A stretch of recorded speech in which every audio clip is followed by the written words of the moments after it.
नमस्कार दोस्तों, गौरव शाह बात कर रहा हूँ जियोजित इन्वेस्टमेंट्स लिमिटेड की तरफ से और बाजार इस हफ्ते का ब्यौरा लेकर के आप सभी के सामने उपस्थित हूँ। सोमवार की सुबह करीबन 10:15 बजे का समय हो रहा है और बाजार में थोड़ी बहुत लाल निशान गहरा होते जा रहा है और इसमें कोई आश्चर्य नहीं होना चाहिए, क्योंकि पिछले हफ्ते से जब से वो खाड़ी में जो संकट खड़ा हुआ था उसमें सुधार हुआ है, उसको लेकर के पूरे विश्व भर में और हमारे बाजार में पिछले हफ्ते काफी अच्छे ऊपर की तरफ के दायरे देखे और शुक्रवार को इस छोटी या मध्यम अवधि में एक नया सर्वोच्च स्तर बना।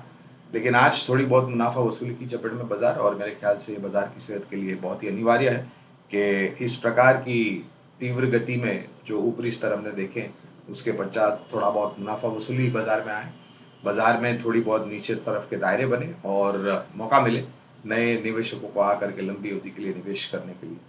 तो समीकरण आपके सामने रख देता हूँ इस हफ्ते क्या क्या घटनाक्रम और कौन से क्षेत्र पर कौन सी कंपनी पर नजर होनी चाहिए। पहले तो खाड़ी में जो संकट खड़ा हुआ था उसमें विराम होने के कारण विश्व भर के बाजार में और हमारे बाजार में और ज्यादा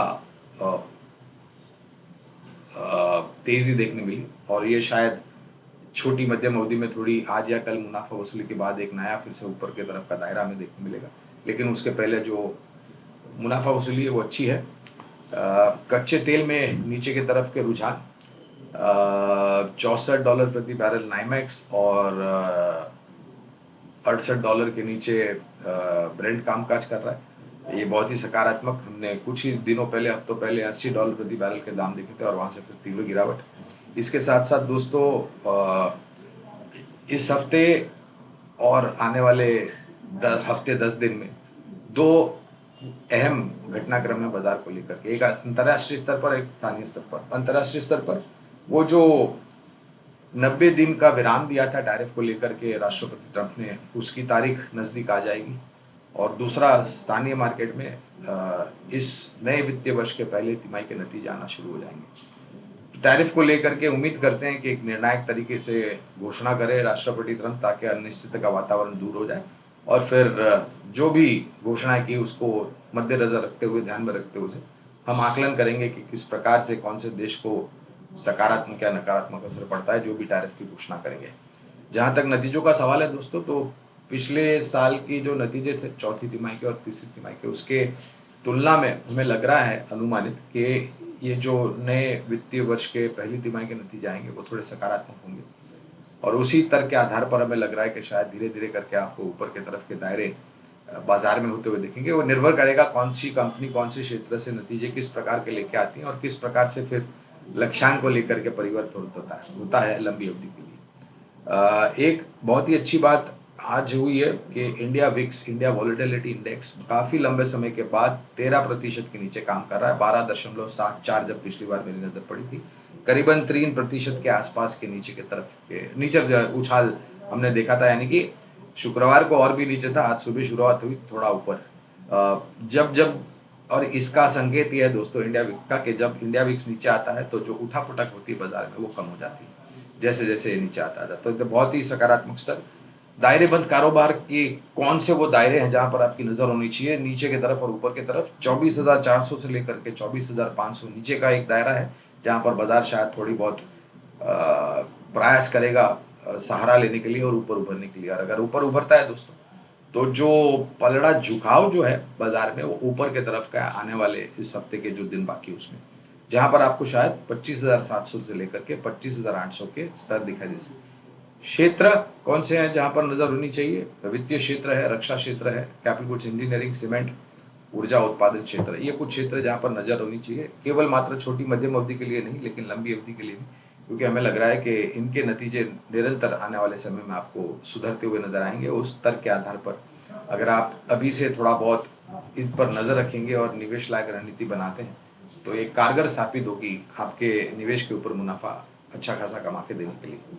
तो विकल्प क्या होते हैं दोस्तों? विकल्प के रूप में हमें लग रहा है कि दो क्षेत्र है जहां पर नजर, एक तो वित्तीय क्षेत्र, क्योंकि मैंने वित्तीय क्षेत्र की बात कही तो दक्षिण भारत कंपनी है चोलामंडलम इन्वेस्टमेंट, काफी अच्छे नतीजे आए थे, एसेट क्वालिटी बेहतर, आने वाले समय में ब्याज दरों में और वित्तीय क्षेत्र को लेकर के जिससे अनुमान लगाए जा रहे हैं, ऋण बढ़ेगी, लोन बुक ग्रोथ होगा, इनके इनकम बढ़ेंगे और इंटरेस्ट मार्जिन भी इनके काफ़ी बेहतर आने की पूरी पूरी संभावना। तो पहला विकल्प है चोलामंडलम इन्वेस्टमेंट्स। क्षमा चाहता हूँ, एक अनिवार्य डिस्क्लोजर देना रह गया था, वो दे देता हूँ पहले। जो भी राय हम आपके समक्ष रहे, हमारी रिसर्च टीम की तरफ से की राय है। इसमें ना तो हमारी कंपनी जियोजित का या मेरा कोई निजी निवेश है, ना ही किसी प्रकार का वित्तीय लाभ और ना ही किसी प्रकार का कॉन्फ्लिक्ट ऑफ इंटरेस्ट। लेकिन इसी प्रकार से राय हम हमारे क्लाइंट्स को देते हैं। हो सकता है उनका लंबी अवधि का निवेश इन सब शेयर्स में या फिर कंपनियों में हो सकता है। तो मैं बता रहा था चोलामंडलम के बारे में। तो पहला विकल्प है Cholamandalam investment with NBFC company है दोस्तों, और निरंतर सकारात्मक नजरिए आए हैं, नतीजे आए हैं, और उस नतीजों के आधार पर इस कंपनी के लक्ष्यांक में परिवर्तन हुआ है जब कभी भी सकारात्मक या उम्मीद से बेहतर नतीजे आए हैं। दूसरी कंपनी है चिकित्सा क्षेत्र से जुड़ी हुई, हेल्थ केयर हॉस्पिटल्स से जुड़ी हुई कंपनी फोर्टिस हेल्थ केयर।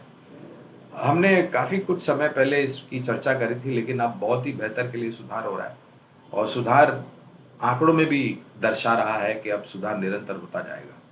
और कहीं ना कहीं टैरिफ को लेकर के अमेरिका में जो है फार्मा क्षेत्र पर बातें आई थी, ऑटो क्षेत्र पर बातें आई थी, स्पेशलिटी एग्रोकेमिकल्स वगैरह वगैरह।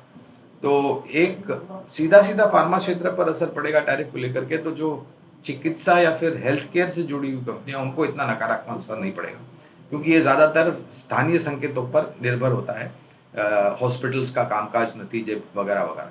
काफ़ी सारी विस्तार योजनाएं फोर्टिस हेल्थ ने की है, जिससे इनकी जो मौजूदगी है वो और बढ़ गई है। ये दोनों ही विकल्प दोस्तों लंबी अवधि के नज़रिए से हैं, चोलामंडलम इन्वेस्टमेंट और फोर्टिस हेल्थ के। इसके लिए अनिवार्य होगा कि आपके पास लंबी अवधि की समय सीमा हो, 12, 18, 24 महीने या उससे ज़्यादा, जिससे आपके निवेश के ऊपर आपको सकारात्मक मुनाफा मिले।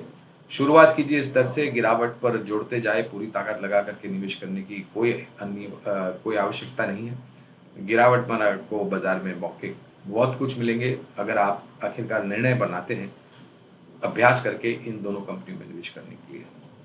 अब मेरी वाणी को विराम देता हूं दोस्तों, आप लोगों से आज्ञा लेता हूं। अगले हफ्ते आप लोगों से फिर से मुलाकात होगी। अपनी सेहत का ध्यान रखिए, तब तक के लिए धन्यवाद।